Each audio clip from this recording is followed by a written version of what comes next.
Where were you born? In France, as were my forebears. We held our lands and heritage, but unfortunate circumstances changed my life. Why did you choose a pirate's career? Because of a sudden dispute that happened in the king's presence. I did a reckless deed that caused much offence. A famous nobleman lost his life by my sword. What more need I say? It helped not that I repented sorely of my deed. Some friends at court helped me to escape, but I have never since that time been allowed into the king's grace. Because of me, many of my family paid with their lives, and when I saw that things could not get better, I had to leave France. One day I went to Bordeaux and seized a ship that I crewed with a number of men who were outcasts. In a short time we had multiplied, so that there were few who could come against us. For 16 years we have been upon the seas, causing harm to many people. I am full of guilt and woe for the life I have been leading. I spared none for gold or ransom. I would sometimes spare folks from different lands, but I did not spare my own countrymen of France. Now that I see that my luck has changed, vanquished by one man, I am ashamed. Who would have said this morning that one man would bring me down so easily? My men will have been saddened and angered to have seen my defeat. I believe I could match any man, but this is not so. From this day I turn my back on robbery forever, unless it is in honest works of war. Now that I have told you about myself, I am curious to know who you are. I know well that there is one who, by brute force, could have taken me as you did, except for Wallace, who has freed Scotland and is called the greatest swordsman alive. I have heard of no other who might defeat me.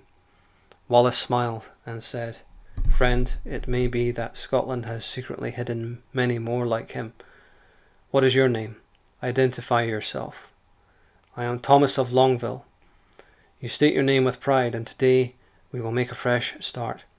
Change to please God in mending your life, and I will always be your faithful friend.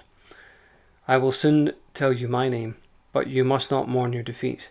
Fortune works in weird ways. I am that man who you have so highly praised, and have only come upon the seas lately. I am a man of Scotland born. My name is William Wallace. Longueville fell upon his knees and thanked God. I yield my hand to the best man that carries a sword. Why, this makes me so much happier than if you had given me 60 score of florins.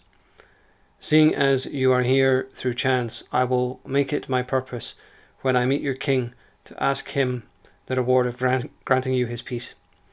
I would gladly have his peace, but I would not remain in France to reign on my lands, but would take leave and return home at some other time. I would like to remain in your service. Service, Thomas, that may not be, but your friendship I would value. Wine was poured, and every man made merriment. As the ships approached close to Rochelle, the townspeople became alarmed when they saw the sails of the Red Reiver coming into view. Some people fled into the countryside as trumpets were blown in alarm. When Wallace saw that the people were anxious, he commanded that no other ships but his own were to draw any closer to the harbour. The folk were relieved when they saw that Wallace's ship displayed the banner of Scotland, the red lion set on gold. The harbour port was let up, and he was received into the town. They then allowed the other ships to enter the harbour.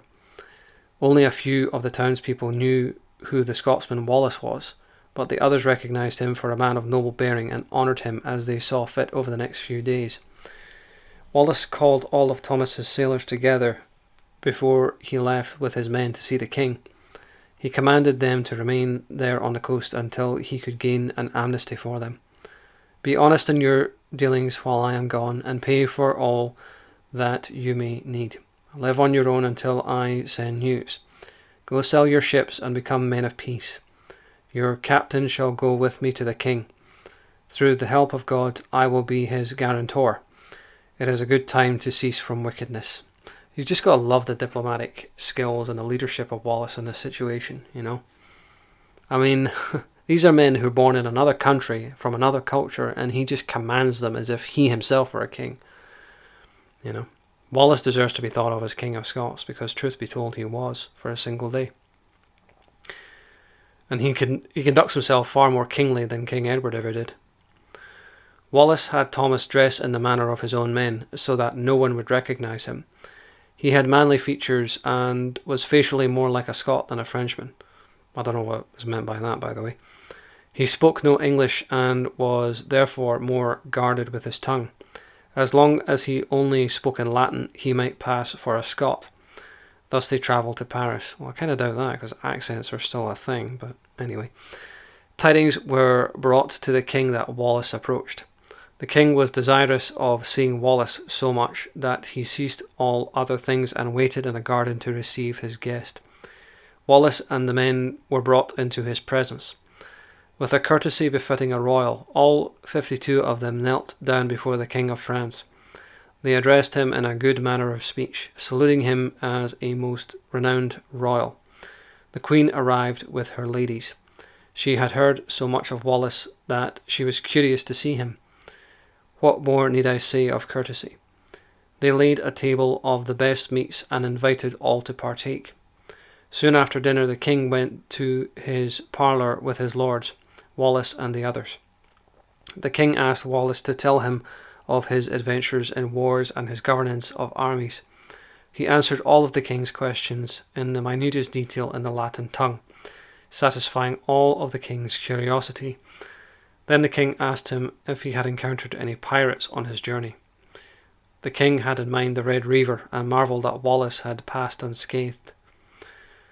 If you had met danger, you would only have had yourself to blame in some part, said the king. You could have informed my herald that you desired a strong escort of ships to see you safely over the sea. God thank you, sir, but we had enough men.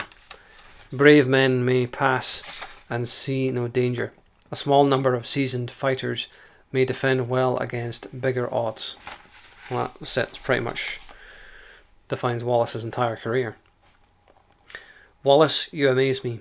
A tyrant reigns upon the seas, one who has harmed so many. If we capture him, he will stand trial, accused of many evil deeds.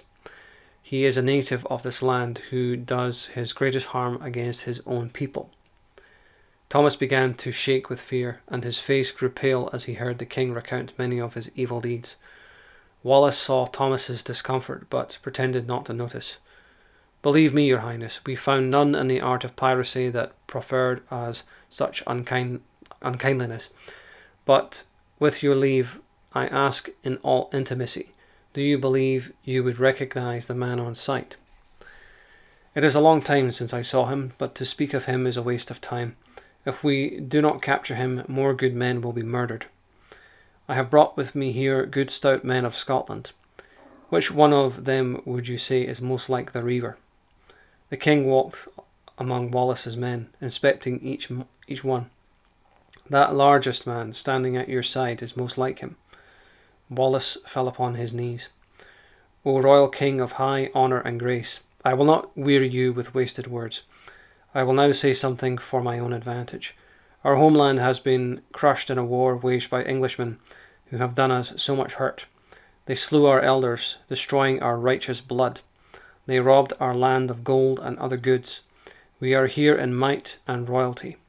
You should aid us against our adversary, giving us your support through the kindness of that ancient alliance that exists between France and Scotland.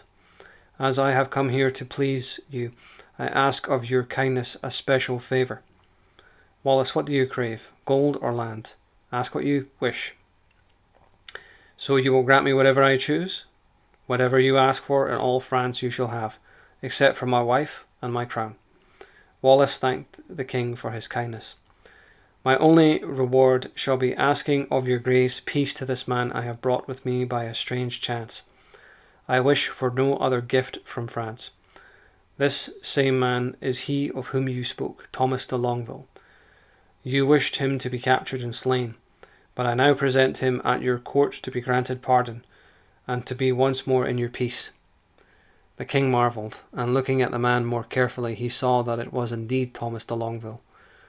The king granted pardon for all of Thomas's crimes for the sake of Wallace. Gold or land, Wallace received naught. Wallace, I had set aside for you good land, and £300 in gold. I grant your request and restore Thomas to peace again, dearer to me than he has ever been. I do this for your sake, although I would have given you so much more. But tell me, how has this all come about?" "I will tell you the whole tale." Wallace told the king all that had happened, as it was later told by my author. When the king had heard all the details of the case upon the sea, and how Wallace outwitted Thomas, he was full of praise for Wallace. He saw in him natural leadership, as did the Queen and all the lords who were present.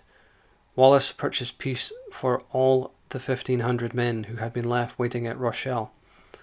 He had them swear by their own free will to be always true servants of their king, and this they remained. When Thomas was restored to his inheritance, the king, by his own hand, raised him to the knighthood of France. After this, Thomas gave his estates to his nearest heir, and followed Wallace to be ever in his service. Thus he was to give up the pirate's life because of his sudden chance encounter with Wallace. For the next 30 days they remained at the king's court, resting at their leisure. However, it was not in Wallace's nature to remain idle for long. He knew that the English occupied Guyenne at that time, therefore he wished to unsettle them. Thank you for listening.